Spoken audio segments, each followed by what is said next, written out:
Two more questions. Yes, Jenzi uko nyuma. Give that guy there. Okay. On. Rep. When I grow up, I would like to have muscles like you. Thank you. Yeah, so I have one question for you from a DP. You've talked about 2027 being an important election for the whole of Kenya, just based off everything that's happening, the crisis and all.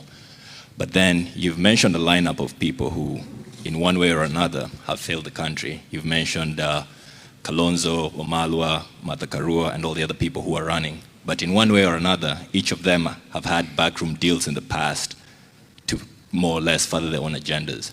So as the young adults who are thinking at 2027, we don't want a repeat and a recycling of the same tyrants who've been up and up again. What do you tell us if you yourself have said you were the one who gave Ruto the votes to win back then, right? You're the one who gave him Mount Kenya. So why should we as the young adults getting into 2027 trust you to lead us again to another election when you say, what's the word for it? The lineup of 2027 will not be announced until the end, so it's not affected by Ruto. Why should we then, close to the election in 2027, trust your judgment when back then it's given us Ruto right now? So why should we trust you in 2027 when we are where we are right now? That's a good question. I have said about the people who have declared, the field is open. We are waiting for people to come up, including the young people. Unfortunately, the few who had come up initially were compromised by Kasongo. So you have seen them. Those young ones. One is with Raila, the other one is with Kasongo. So as we go on, the people of Kenya will choose among those who come up. And there is absolutely nothing wrong with the new blood. But the new blood must offer themselves for leadership. You know, the young people are saying, we want young blood. I'm asking the young people, let them come up and come and sell themselves to the people of Kenya. Number two, why should you trust me? It's true, I made an error judgment. In my community, they say, making a mistake is not bad. What is unacceptable is repeating the same mistake. I had the choice to stay with Ruto and oppress Kenyans, and I decided not to.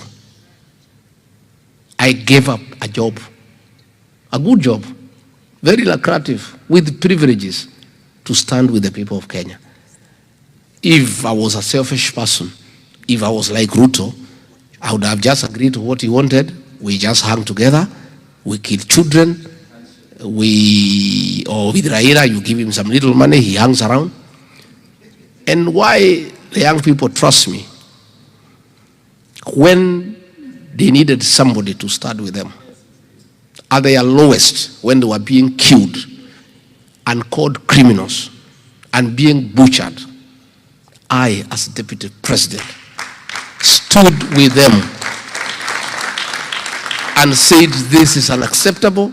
I cannot accept it, Mr. President. And I was the deputy president. And Ruto could not believe it, that I could tell him off when I'm in office. That's why the Gen Zs back home, they love me because I'm a very principled leader.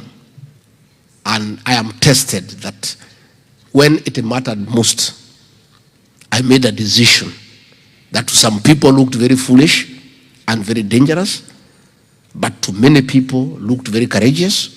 It cost me a job, but I still think it was the right decision. Given another opportunity, I will still make the same decision. And the people of Kenya will make a decision whether they can trust me or not, and they will judge me depending on how I have acted before, where I needed to make a decision between starting with the truth and starting with comfort. So, tutaendelea. And why we are saying we have to wait is that we need one candidate to face this man. With his state resources and what he controls, if we name a candidate now, atamsumbua sana. Sana. So we have to be strategic because we are not just dealing with just any ordinary Kenyan. So it's just a question of strategy. As for now, our candidate is Ruto must go. Our plan is one term. Okay? It must remain that way for quite some bit of time. And he is very unhappy with it. He is very unhappy with it. Anataka tuseme ni rigiji. Yaseme imutu ni mukabila. Nini atufungulie makesi nini what atusumbue to make sure that we cannot even campaign. So acha akae namna hiyo. Candidate, his opponent for now is Ruto must go, and the plan for the opposition is one term. Akae na hiyo kwanza. Okay. So thank you for coming and visiting. My questions are two. The first one is related to development and property acquisition. So we know today it takes so long to go through that process. I mean, it could be years. In my family, we have two cases. One is 17 years, the succession issue. Another one is 6 years waiting to have some subdivision and all that. So when you look at those kinds of things, they discourage people from acquiring property. Discourage us from sending more money back to buy things back home. And in contrast with the US, you have places where this process takes like 30 days.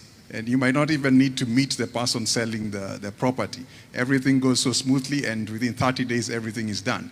And I keep wondering, why can't we do that in Kenya as well? Because we will get the funds sent back to Kenya quicker because we are able to build more stuff there.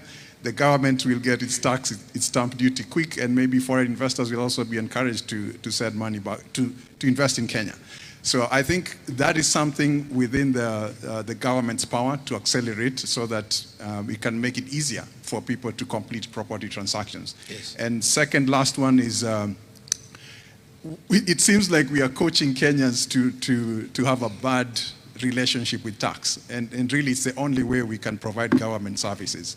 So I'm not sure what would be your approach to raising government funds without necessarily antagonizing people with tax, because I feel like they're getting to a point where they will feel that they really don't need to pay tax, and tax is a bad thing. Thank you. Thank you. On the issue of property acquisition and delays and bureaucracy and red tape, it is true.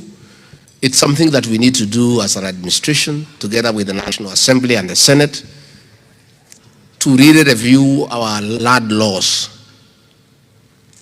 the Lands Act, and the property acquisition procedures, to make them friendly, to make them easy. Most of these laws were crafted during the colonial period. A few amendments have taken place, but not sufficiently radical to make it easy for people to acquire property, to charge, and to transact. It's something that myself, I have really thought about, and it's something that we will need also your input and others, and check what happens in other jurisdictions so that we can borrow from the world best practices. How do we make it easy for people to acquire property without compromising on safety and due diligence and care, so that we avoid fraud? So that is something that we'll commit. On the issue of taxation, nobody has a problem with the taxation. People have a problem with their taxes being misappropriated and stolen and being misapplied. No Kenyan has a problem. Mwai Kibaki, the celebrated third president of the Republic of Kenya, raised revenue from 200 billion to 1 trillion. And there was no outcry in the country because people could see the taxes were being used properly. You know? Mwai Kibaki was very clear about taxation. Alisema kulipa ushuru ni kujitegemea. But he used the money to educate our children free. He used the money to put up Thika super highway. He used the money to bring about M-Pesa. He used the money to do rural electrification. No Kenyan has a problem with paying taxes. What Kenyans want, one, is no taxation without representation. Let it be discussed properly. Number two, when the taxes are raised and collected, people want return on investment. They want to see their taxes are bettering their lives. And that is what we want to commit to do. Taxes we will collect. But we will collect the taxes that are reasonable so that you also don't kill the goose that lays the golden egg. You don't overtax people, because you can overtax people, then they are unable to work. You tax reasonably and then apply those taxes appropriately in a transparent manner that is verifiable. People pay taxes and then they see a road has come up. They pay taxes, they see they are enjoying electricity. They pay taxes, they go to hospital, they find there is medicine. Nobody has a problem with paying taxes. 2 more questions now. Thank you so much. This is just to the diaspora.